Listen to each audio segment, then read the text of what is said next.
Unity 5 introduces PhysX 3. A bunch of cool features. For one, just the simulation is a lot of a higher quality, better performance on multi-core processors and on mobile, which is nice.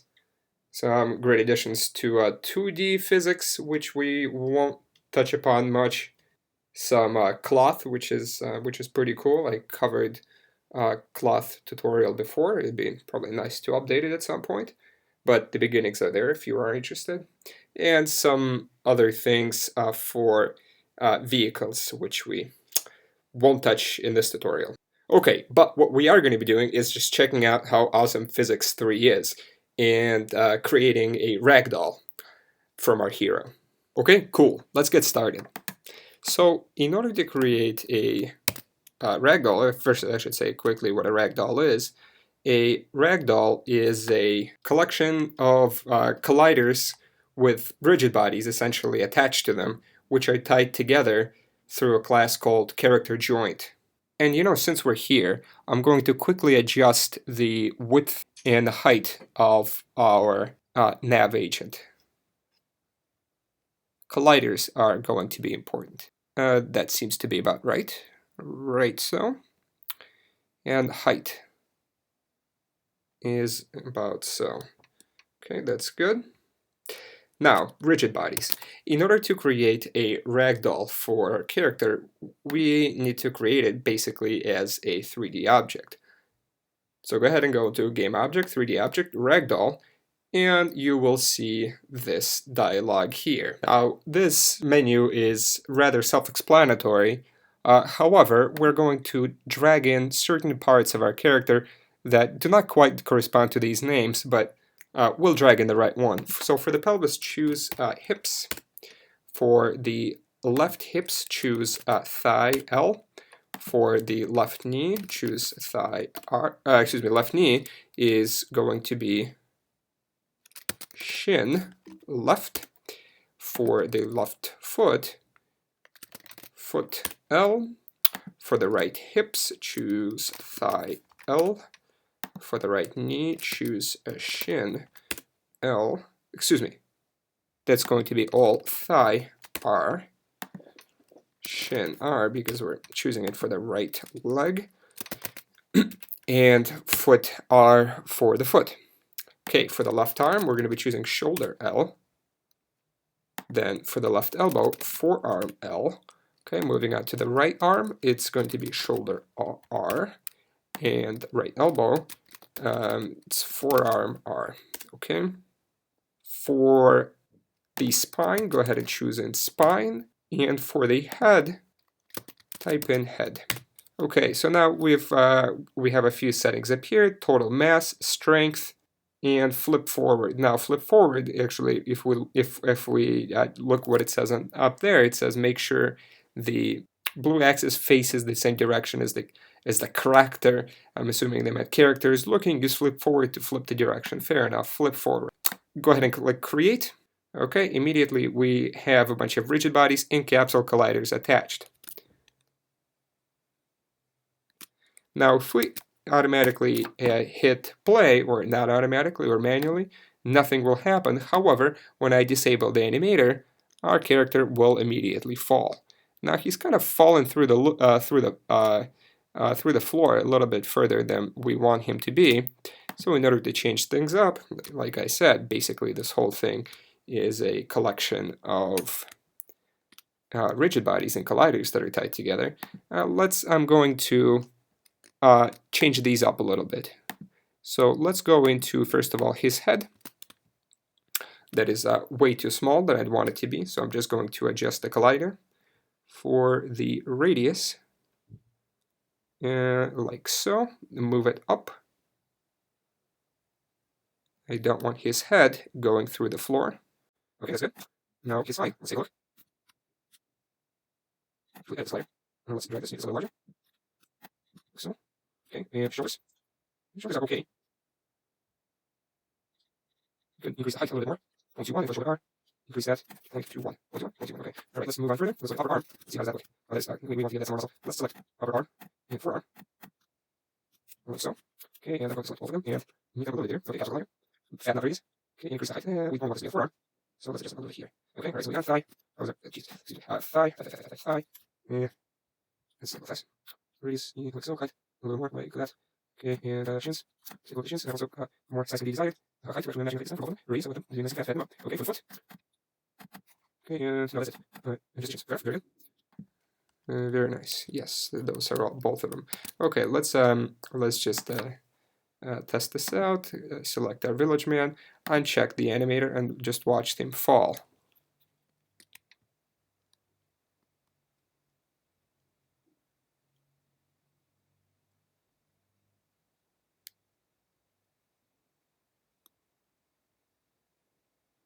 Okay, we are seeing some inner penetrations.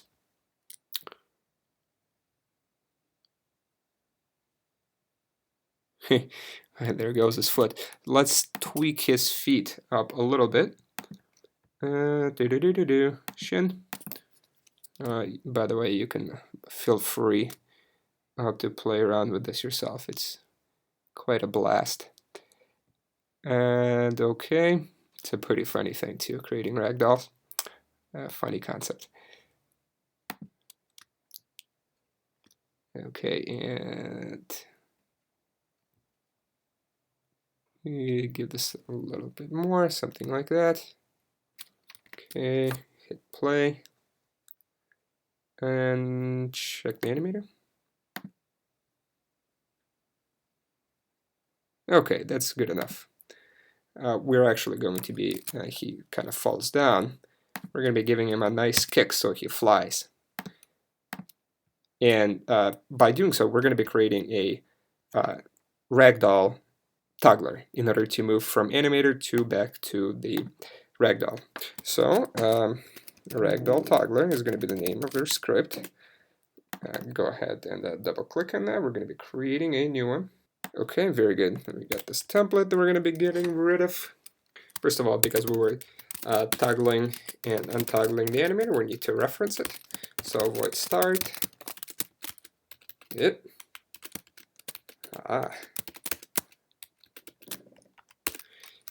And assign it as a reference. Animator equals get component, animator.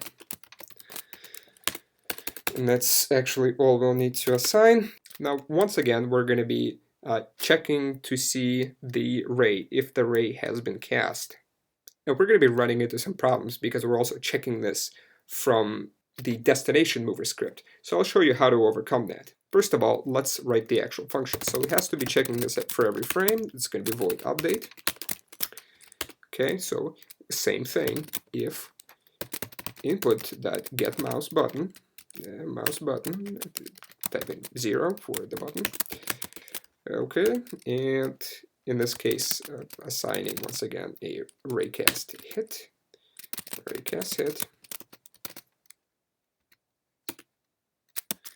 A ray.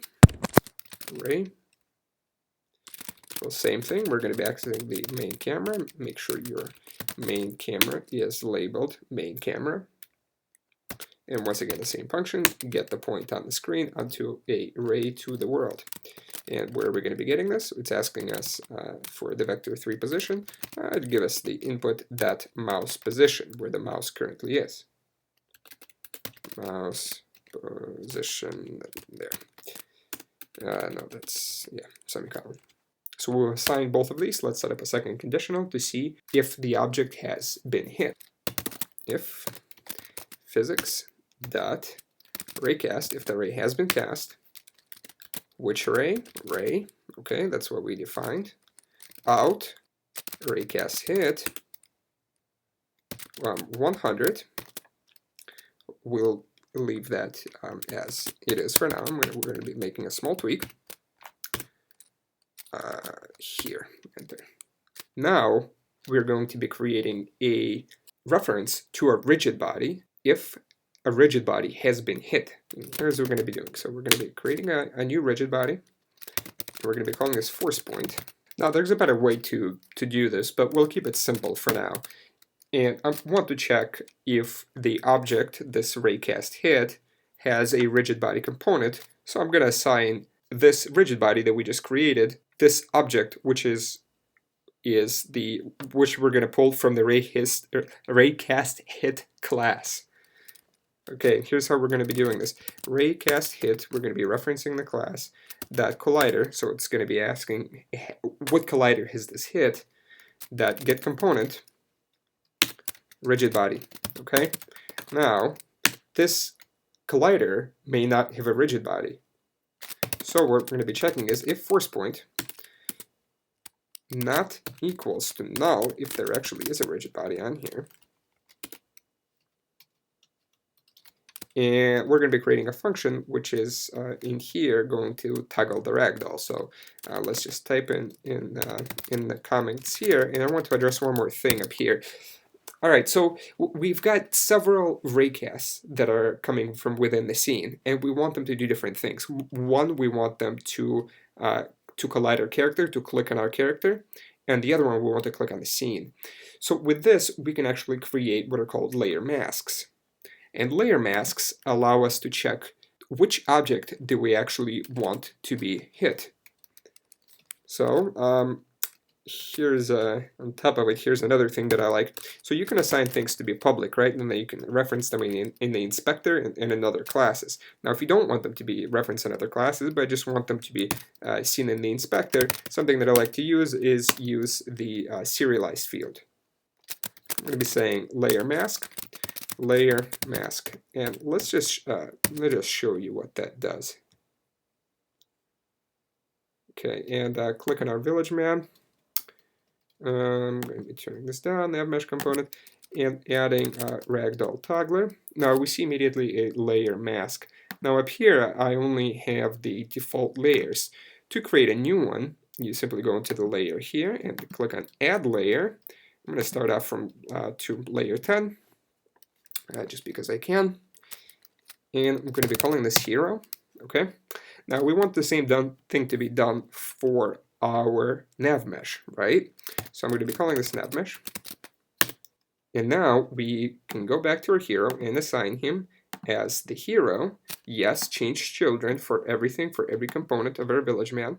Now for our village, everything is going to be in a nav mesh, so let's just change this to nav mesh. Yes, change all children.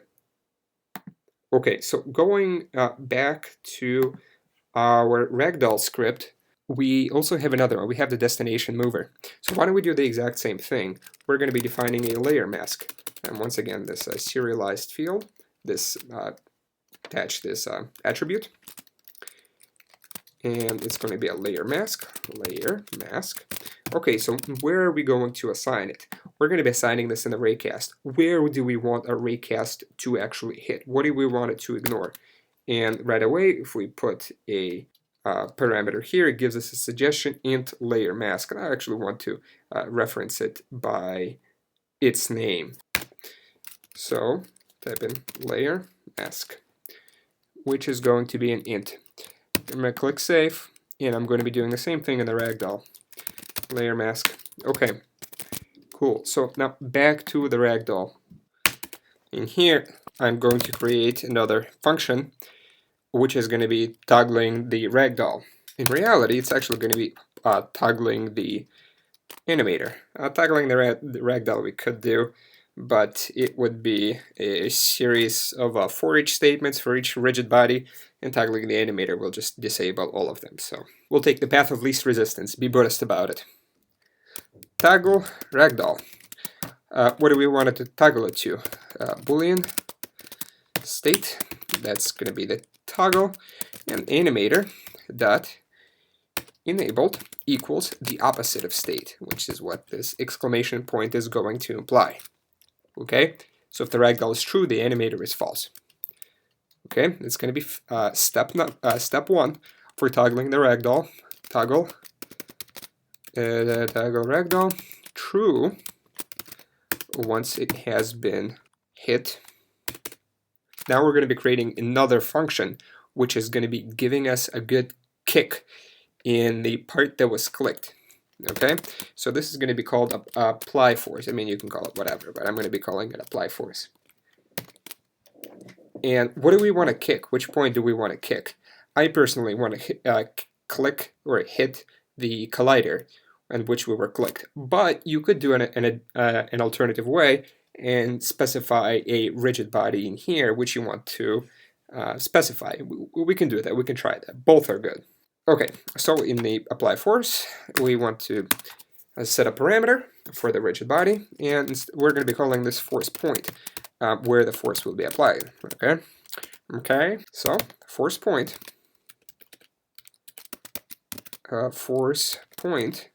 and here's how we're going to be actually giving this a kick. We're going to be doing a add relative force, and the added relative force will then apply force in a certain vector 3. And let's specify that vector 3 and how much we want our character to be kicked. We can play around with that in the game. So vector 3, and we can, just for fun, we'll name it kick intensity instead of force intensity, whatever. YOLO. Add relative force, and now kick intensity. All right. Very good, very good. And back to, no, we have to do something else. Now, our hero is going to be hit. No, actually, let's test this out. This has been enough typing. Okay, clear console. That's great. Thanks. And my script on here. Ragdoll toggler, currently 0. For the Z, remember, character is facing the opposite of Z. So we need to, let's just try 1000. Okay. And, oh, wait. Okay, we need to specify these layer masks. Layer masks for the destination movement will be nav mesh. Ragdoll toggler will be hero. Okay, let's give this a second try. Okay, cool. There he is. Kind of, a little weird. Okay. Let's adjust one more thing. Okay. So he's currently kind of there. He's there permanently. We don't want to disable him. We want to temporarily disable him. And actually, we haven't even applied the force to him. Completely forgot. Apply force. And the rigid body, the one that we're going to be passing on, is, of course, going to be our force point. Okay, back to Unity. I thought that was a little weak. Although sometimes you really have to crank it up.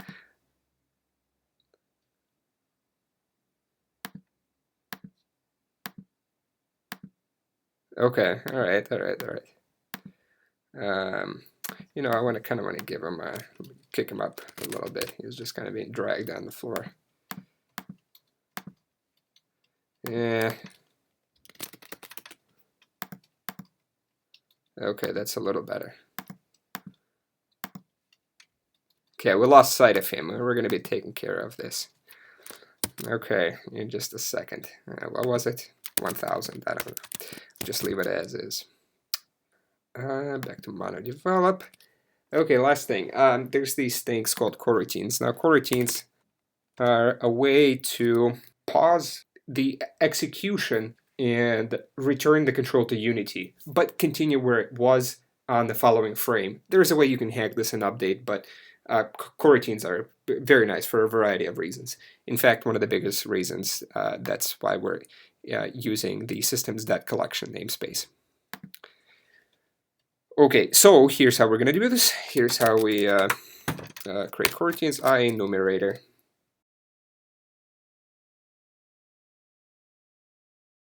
I'm not going to be, you don't need any parameters. And in here, what we're going to be doing is waiting for a certain amount of seconds. So in C#, you type this in yield return. If you want to pass it off to another function, you put in yield return null while you're running some sort of conditional statement, usually a while statement. In this case, we want to wait a certain amount of time, so you do yield return new, wait for seconds, and I found that probably a good number of seconds is at 1.5. Remember to put the F afterward. And then we're going to be toggling the ragdoll to false to return back to our animator. Okay, so we don't want to, like I said, we want to temporarily disable it. Okay. Man, that's weak. Let's do maybe negative. It's 1000 or 10,000. and 10,000 for the Y as well. Okay, that's not bad. Okay, I'm getting dizzy just by looking at him. So let's fix this up by adding a very cool script that comes from the Unify community that allows the camera to smoothly look at the object instead of constantly spinning around. Okay, as you can see, this script just magically appeared in my code directory. I was gonna put it in image effects, but those are just really for the image, and I didn't know where else to put it. I didn't want to create a million directories. So there it is, smooth look at. What we do is that we take it and we just drop it onto the camera. Okay, and it's giving us some options up here and the target, what we want the camera to look at. The one that's a good one, if you just kind of drop in the Village Man, that tends to look a little too low.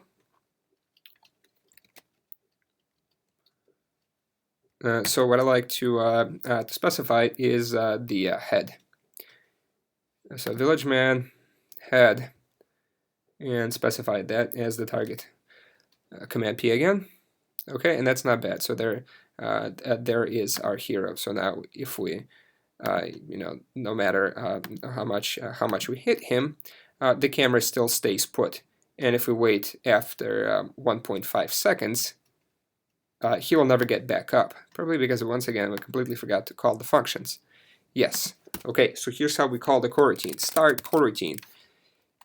And parentheses. Which coroutine do we want? Reset to animator. Open close parentheses. And semicolon. Okay. Attempt number 2.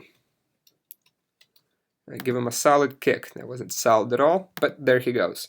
Stands right back up after, although that's way too short. Let's play around with this. I'm going to be adding up another serialized field. Serialized field, and it's going to be a float value, wait time. Okay, and in this case, I'm going to be passing this off as a parameter. So float wait time. And set this to wait time as the float value. And for this field, I'm going to be setting the wait time float here, which I'm going to be assigning from the inspector. So I can actually do this from this class and this wait time. Okay, so I'm going to go back into Unity. I'm going to have some fun with all this kicking. Okay, Village Man. And wait time, maybe 3 seconds is good. Okay, all right. That's not bad, okay. By the way, I keep 1,000, negative 1,000.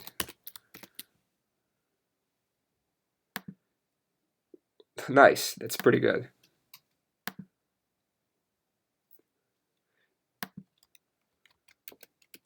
Well, I'll show you in a second why we're doing this later. Yeah, it's pretty good. That's good. 1,000 actually. I think he was facing the opposite direction. Okay, 10,000. Okay, that's good. Now, one thing that we need to do is to get into the house. And the door is blocking our way. There's no way we can possibly get in because it's a collider, and we will simply, well, I think you'll know what will happen.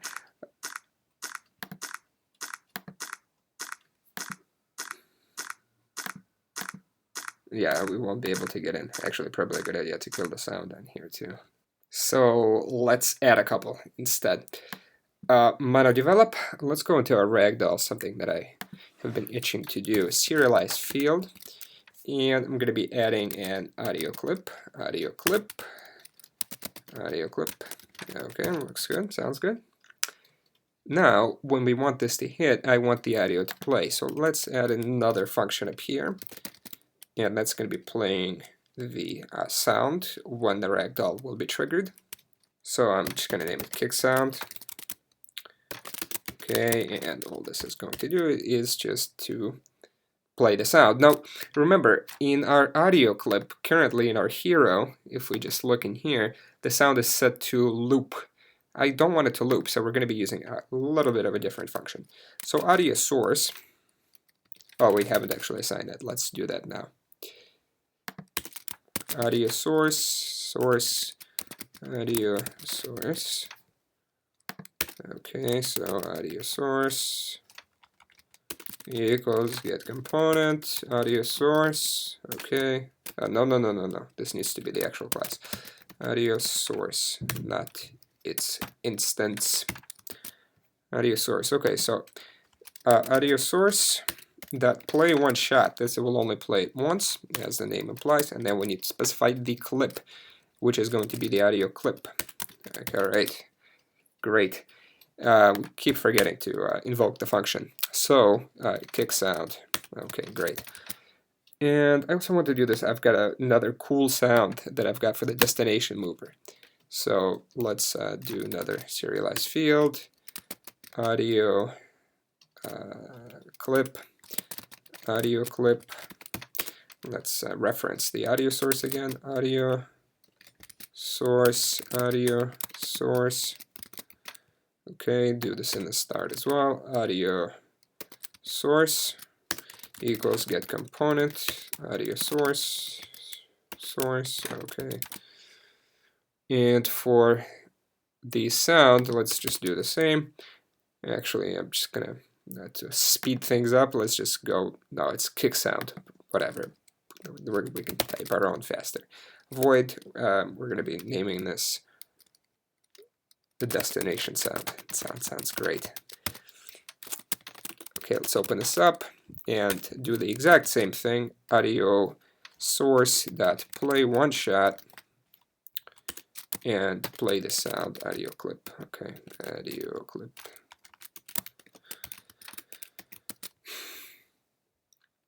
Okay, and this will change the walking step to this, so the audio step will be interrupted and play this once, at least in theory.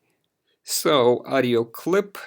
Now we have the raycast, and I want the destination. Destination. No, I'm just gonna delete it. Don't feel like fixing it. Destination sound. Destination sound. Alrighty. Okay, play the sound. All of this looks good. Let's see if we get any errors. Seems that we got lucky. Village Man will be Village Man. No animator. Okay, it's asking us for these audio clips. I've got them all right here. Have exertions. For the jump and for the ragdoll, we're just going to be using the same thing. Destination mover. I've got a cool one, the Xylo. Okay, let's see. It should be interrupt the walking.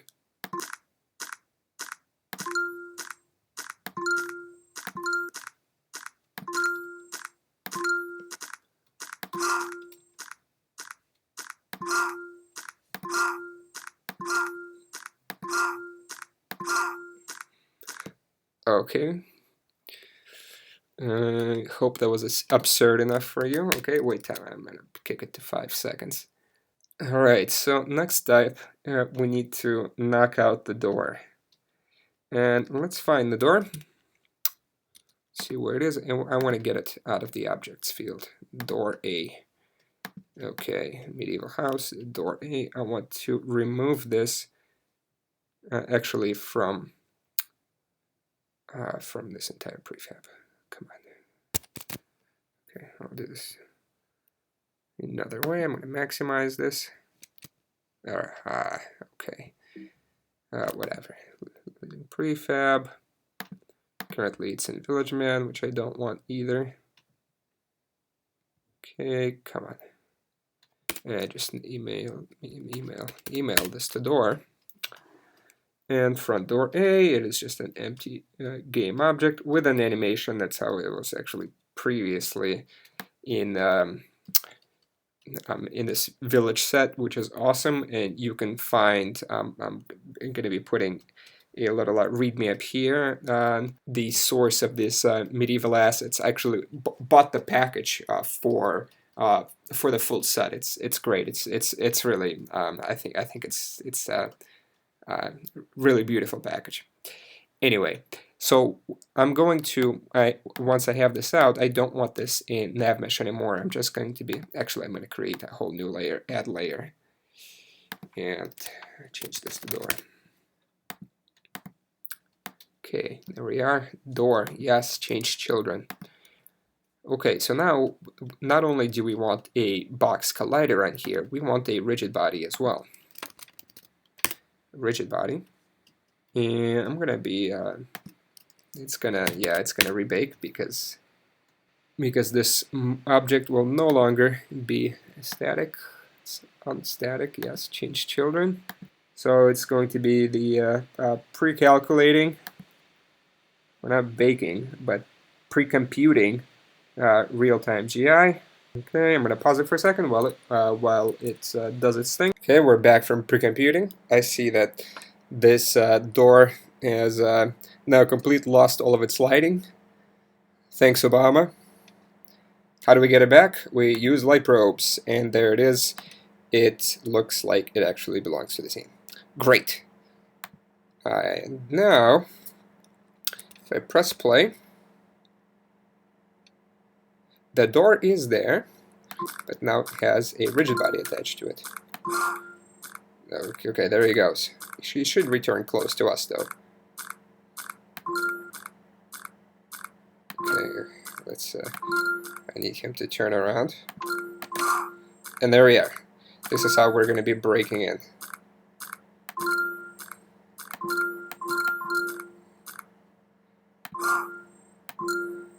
And now,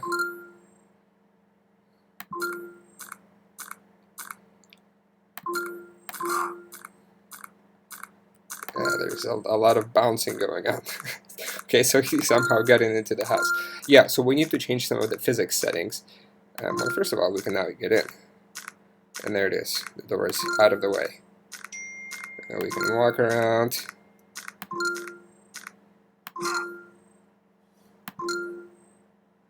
Okay, that's pretty funny. But we want to have a much, well, maybe not much more, it is a cartoon scene, but a more realistic physics effect. And we'll do this via the properties, and we'll also create a physics material. Okay, so if you go into Edit, Project Settings, Physics, you'll see a variety of goodies. For one, you can actually have objects not interact with one another. So for example, if we don't want our hero to interact with the door at all, we can uncheck simply hero and then door. Just for fun, let's just walk up here. So there he is. He just slides through with no interaction. Edit, project settings, and physics. Okay, now we do want him to interact. Some more stuff up here. Default material. This is what we're going to be looking at. Bounce, threshold. It's going to be after how many bounces should our hero stop bouncing. If you put his in infinity, he'll basically just start jittering out of control. Now, this actually aren't even all the options available. You can access more via the API. These are just all in the inspector up here. Sleep threshold is if the object has a some sort of physics activity going on but goes below this threshold, just stop these physics momentum. Default contact, not momentum, excuse me, just stop applying PhysX to the game object. Should be careful with my terminology. Okay, solver iteration counts, it's going to be how frequent is the checking for the object with collisions or any physics interaction. Solver iteration count is the higher you go, the better physics you get, but you pay for it with GPU. Yeah, I believe GPU costs. Okay, raycast hit triggers, pretty self-explanatory. If you want your raycast to hit triggers, you leave that on, and otherwise you don't. Probably for the most part, actually, I think this should be checked off by default. This in Unity 5, actually this used to be enabled by default, but now it's disabled in Unity 5. I'm going to enable this, and this will give a more realistic behavior to the interactions. Now for the physics material, let's go into our folders, and I kind of have everything here organized into art. And though, even though it's physics and physics is not art, all of this setting this up is still an art, because all of this is just a hack. Does not really mimic physics. Or it actually mimics physics, but it's not the real world. It's computer simulation. Create a physics material. We're going to be calling this world physics. Go into our, no, actually, excuse me, set this here. Bounciness will leave at 0. Dynamic friction, I want to type up both dynamic and static friction. And once again, edit. And. Okay, drag this in here. I'm going to be creating this for another folder. Physics materials. Okay, now I'm going to, in our hero, I've got these rigid bodies here, right? There's more rigid bodies than there are in our hero, but here's how we can filter them. Just type in character joint. That's the secret word, how to access all of our ragdoll rigid bodies. And I'm going to give it some drag. Let's do 0.4, and let's see how it handles it. Okay, so now he doesn't fly out as much.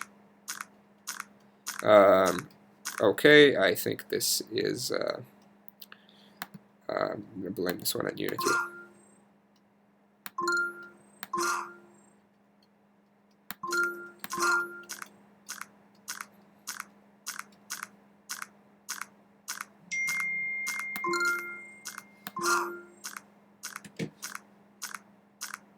Okay, there's one more thing I'd like to change. I'd like to change the footsteps, so they'll be happening only when the hero is actually moving, and only allow our hero to move around when he is actually capable of movement. So let's just change both of these quickly. In our ragdoll toggler, I'm going to be creating a public boolean, and it's going to be called public boolean ragdoll state. Okay. So our ragdoll state is enabled by default. Ragdoll state, when our ragdoll is triggered, is going to be state to state. So if it's the opposite of the animator, right? So that's all we'll need to do. And in the destination mover, I'm going to be accessing the ragdoll toggler. So ragdoll toggler. I'm going to be accessing it from this object, destination, and ragdoll toggler is going to be a component of our hero, ragdoll toggler. And now when the raycast is going to be cast, I only want this to happen if the ragdoll is false. So if ragdoll toggler, that ragdoll state equals false, okay, let's add that, then, only then, do this. Alright, okay, now you'll notice the sound is actually keeping going even while we click on another point in our scene. Now, what we could do is to just simply have our character transition back to the idle state by changing the walking state to 0, but that wouldn't get to the core of the problem. The core of the problem is that the destination set is still set, even though our hero is currently in another position because he's being turned into a ragdoll. This is causing some problems.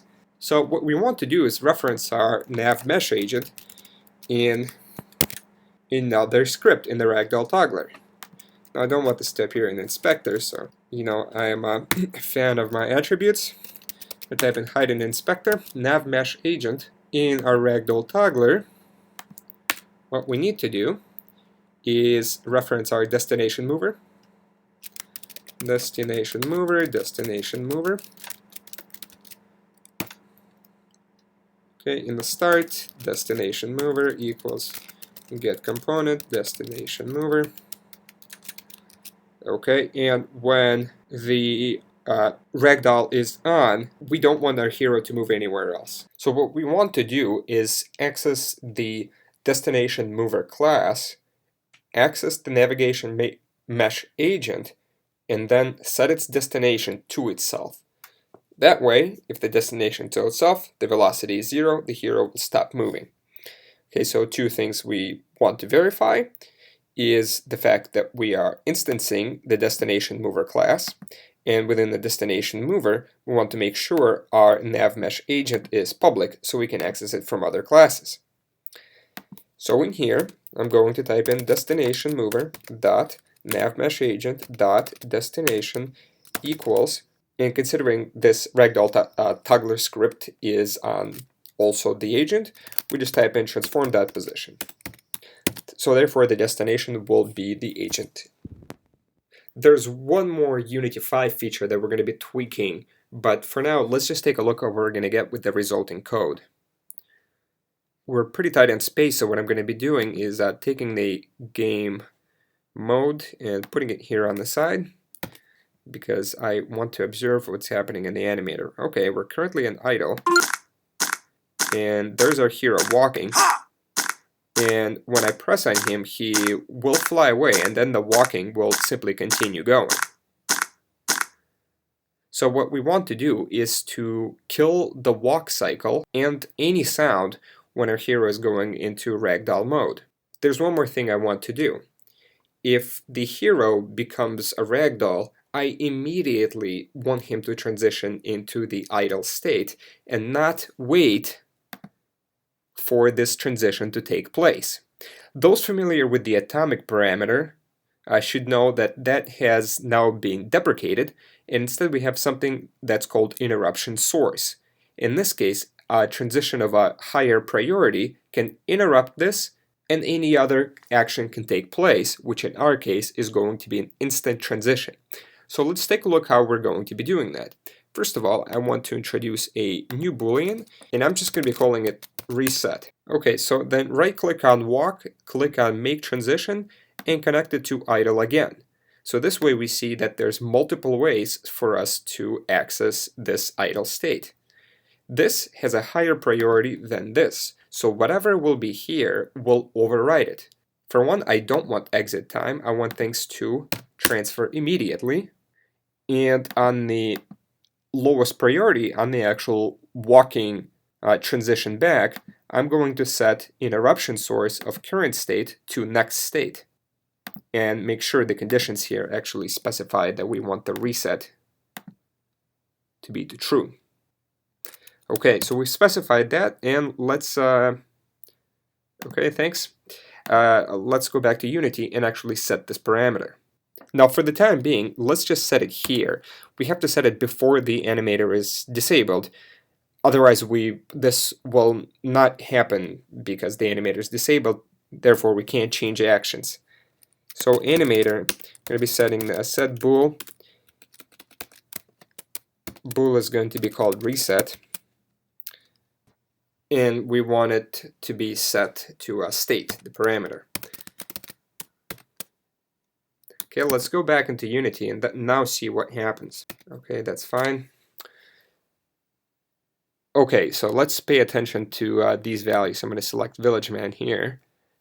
So I'm going to be walking. I'm going to click on him to trigger the ragdoll.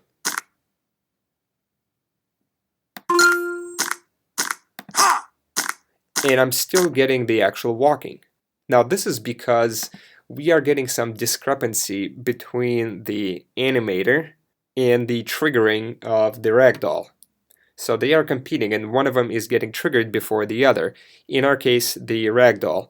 So to fix this, we're going to be setting up a coroutine. It's just might be a better way to do this, but for the time being, to keep things simple, I'll do this with a coroutine. So the coroutine will be called disable animator. We don't want this coroutine, unlike anything else. We're not going to be passing a state parameter because we want our hero to reset back to the animator just when we specify the wait time here. But in this case, I only want to stop the animator after a certain amount of time. I don't need to pass any parameters.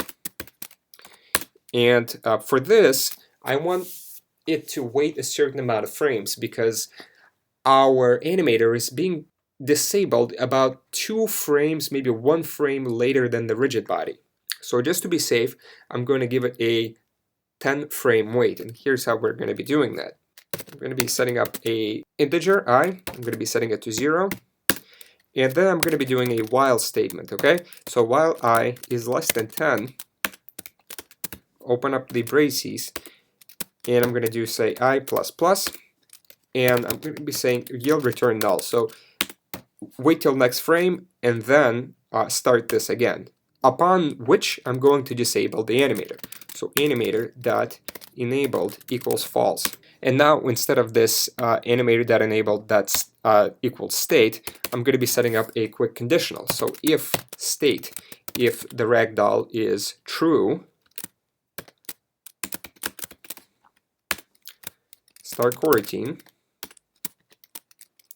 disable animator, else, so if the ragdoll is false, we simply need to enable the animator. So animator.enabled equals true.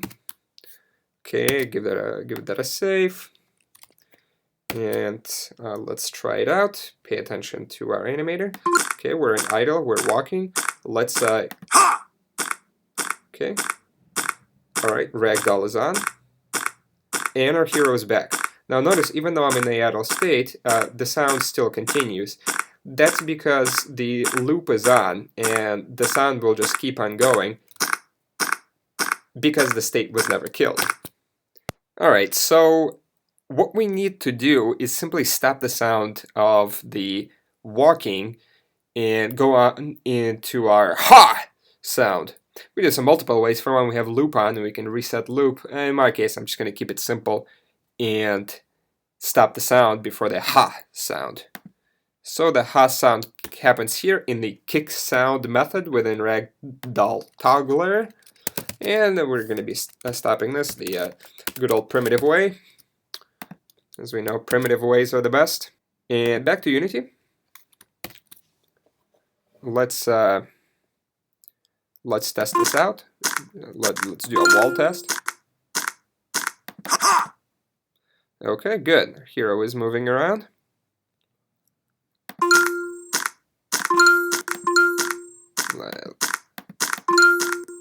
Okay, this is where we really want to go, right? Nice. Okay, looks like we broke the entrance. Let's walk in. Okay. Kind of got one of his colliders. Success. We are here. And we can keep knocking stuff around.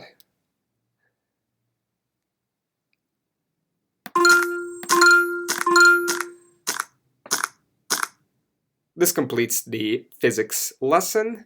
There's one more thing which we're going to be doing. We don't want to forget about this jump function.